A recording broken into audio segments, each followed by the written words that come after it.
Bonjour, mon nom est Daniel Payan pour la compagnie Walter Technologies pour Surface. Nous allons aujourd'hui vous présenter quelques nouveaux produits 2012 en ce qui concerne les finitions sur les abrasifs, accompagnés bien sûr de quelques petits trucs. Tout d'abord, c'est bien important de s'assurer lorsqu'on entreprend un travail que l'endroit auquel on va travailler est pas en désordre, qu'il y a seulement les pièces auxquelles on aura besoin, s'assurer qu'on porte des lunettes de sécurité, des gants pour se protéger les mains, un manteau qui n'est pas détaché, qui est bien confortable, et bien sûr que les pièces auxquelles on travaillera sont bien fixées sur la table de façon à ce qu'il n'arrive pas d'accident fâcheux.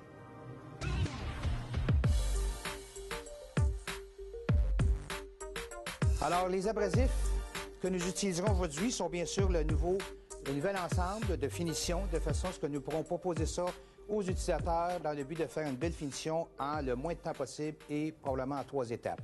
Ce que nous utilisons ce matin, ce sont les nouveaux kits avec des tampons de soutien au velcro qui pourront se marier avec nos tampons de finition, un Blendex pour arriver à une deuxième étape après avoir dégrossi avec notre sablé et bien sûr à la fin, utiliser ce nouveau produit, cette bande en stainless steel autocollante qu'on peut couper la longueur qu'on veut et qu'on pourra venir coller ici, faire notre finition, pouvoir marier les deux côtés ensemble. Alors, en première étape, notre meuleuse est branchée, notre abrasif est bien fixé. On s'apprête à travailler comme ça ici. Et la raison pour laquelle je suis ici comme ça, c'est que le stainless a un sens. Alors, c'est important de suivre le même sens du stainless de façon à ne pas défaire le grain. Ce qui serait mauvais, ce serait de venir travailler ici et je déferais tout mon grain. Donc, ma pièce est bien fixée. L'important, c'est d'enlever en premier lieu le cordon de soudure pour arriver à une belle finition. En premier lieu, c'est important, bien sûr, de nettoyer la pièce, la dégraisser. On sait très bien que la pièce a toujours des corps gras, des choses comme ça. Il faut nettoyer la pièce avec un produit, notre fameux produit Uno, dégraisseur, qu'on applique et qu'on fait tout simplement essuyer. On sait très bien qu'avec ce produit-là, la pièce de métal restera sèche et on n'aura aucun contaminant qui se retrouvera sur nos abrasifs. Alors, la pièce, une fois nettoyée, on se sert, bien sûr, de notre papier 2 en 1, notre Blendex, pas notre Blendex, mais notre sablé, et on va enlever le cordon de soudure.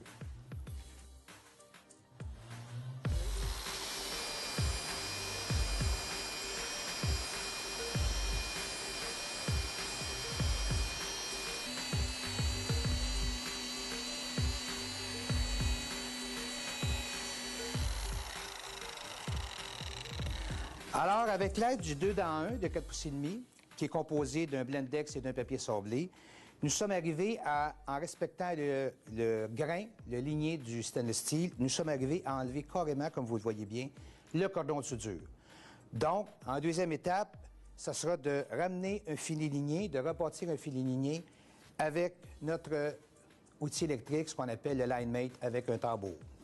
Alors, dans un deuxième temps, suite à avoir enlevé notre cordon de soudure avec notre Big Buff et un 2 dans 1, nous allons prendre notre nouveau produit qu'on vous parlait tantôt. Nous allons le couper de longueur dont nous aurons suffisamment besoin. Ça veut dire probablement la moitié de ça ici.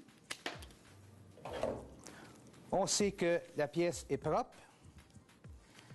Alors, nous devrons enlever le collant. La raison pour laquelle on fera un beau fini, c'est que notre pièce de stainless, sa particularité, c'est qu'elle est très, très mince. Alors, on s'assure ici de la marier, coin à coin. C'est autocollant. On rabaisse les bords ici pour pas que notre pièce vienne la toucher. Et avec un outil que nous appellerons un LineMate, qui est fort semblable à notre Big Buff, mais qui est conçu pour travailler sur le côté, pour faire des filets lignés. Dans ce cas ici, nous avons installé un tambour médium et nous allons travailler dans des vitesses pas trop élevées, ça veut dire en entour de 1400 à 2000 tours maximum. Alors, on branche l'outil. On s'assure de toujours bien partir l'outil, les mains tendues de façon à ce que si c'est mal fixé, il n'y a aucun danger d'accident. On ajuste notre vitesse.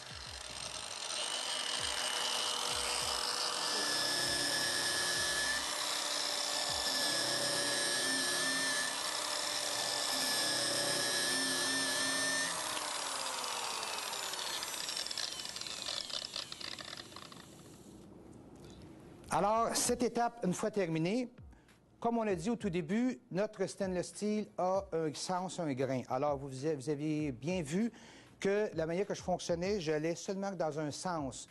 La raison pour laquelle j'ai travaillé comme ça, c'est pour ne pas déconstruire ou débâtir le grain. Si nous allons dans un mouvement de va-et-vient, nous allons construire et déconstruire le grain. Alors, c'est primordial de travailler à une vitesse contrôlée et d'aller toujours sur le même sens. Alors, nous avons un côté déterminé. Ensuite, on peut réutiliser cette pièce, la décoller et s'assurer de la recoller dans la ligne de l'autre côté. Notre pièce est toujours bien. On s'assure que c'est bien fixé. On les rabaisse un petit peu dans le bas et on repart pour faire l'autre extrémité. Toujours.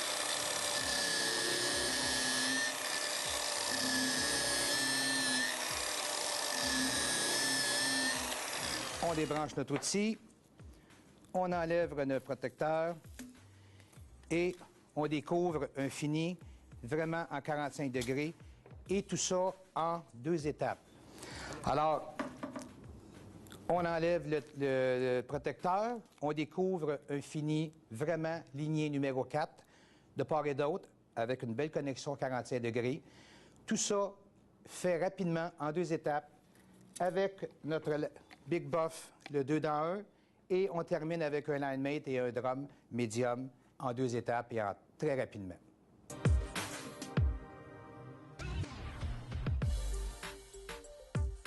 Dans un deuxième temps, on sait que certains de nos utilisateurs travaillent également avec du tubulaire. Alors, le tubulaire, certains d'entre eux veulent également avoir un fini, que ce soit ligné ou même miroir, mais que le fini s'arrête à un certain endroit.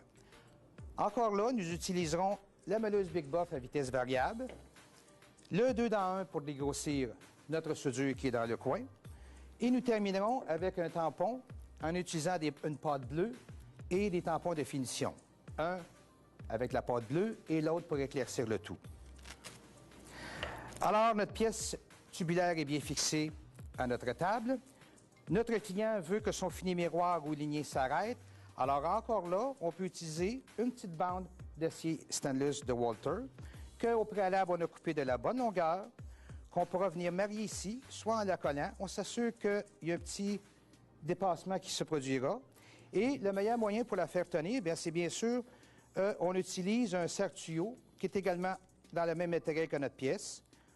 On le marie ici et tout en le serrant, on s'assure que la pièce est en dessous ici. Et en fixant bien ça ici, nous pourrons arrêter notre fini miroir à l'endroit où on le désire. Alors, on peut utiliser un serre-tuyau et on peut également utiliser toujours la même pièce de bande stainless, travailler aussi avec des serre-pièces en plastique, communément appelés des tie wraps, pour faire le fini, l'arrêter où on veut. Alors, tout comme nos tubulaires carrés, nous avons utilisé les mêmes abrasifs, le même outil, le Big Buff à vitesse réduite. Au préalable, nous avons enlevé nos cordons de soudure avec le 2 dans 1. On voit ici que c'est un abrasif qui ne chauffe pas votre pièce, même si vous travaillez dans du mince, elle est aérée, c'est ce qu'on appelle le turbo.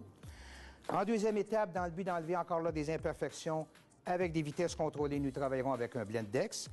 Pour terminer, bien sûr, avec le tampon et la pâte. Dans ce cas-ci, nous utiliserons des pâtes bleues. C'est bien important de fixer le tampon au centre avec le petit trou, de toujours appliquer la pâte en faisant tourner sécuritairement votre meuleuse, que vous tenez comme un enfant dans vos bras. Et nous allons brancher notre meuleuse. Nous la partons sécuritairement. Appliquons un peu de pâte. On descend nos vitesses.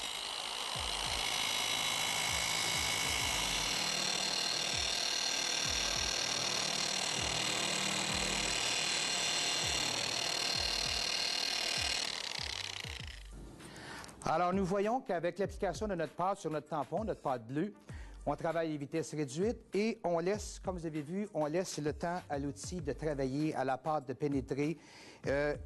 C'est de la finition, il faut prendre le temps et voir ce que l'on fait. Alors, suite la pâte bleue appliquée, pénétrée avec notre tampon, nous ne rajouterons pas de pâte. Tout ce qu'on fera, c'est de reprendre un tampon propre et venir enlever, bien sûr, l'excédent et polir pour donner une finition miroir.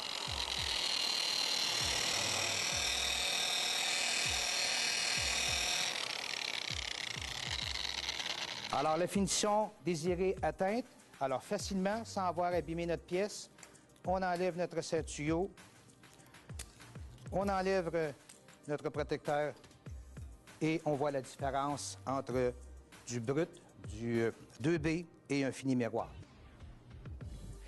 Alors, la plus belle preuve qu'on peut démontrer pour un fini miroir, c'est lorsque nous pouvons lire en reflet sur la pièce que nous avons polie, ce qui est indiqué sur la carte. Vraiment, ça, c'est un fini miroir de bonne qualité en peu de temps.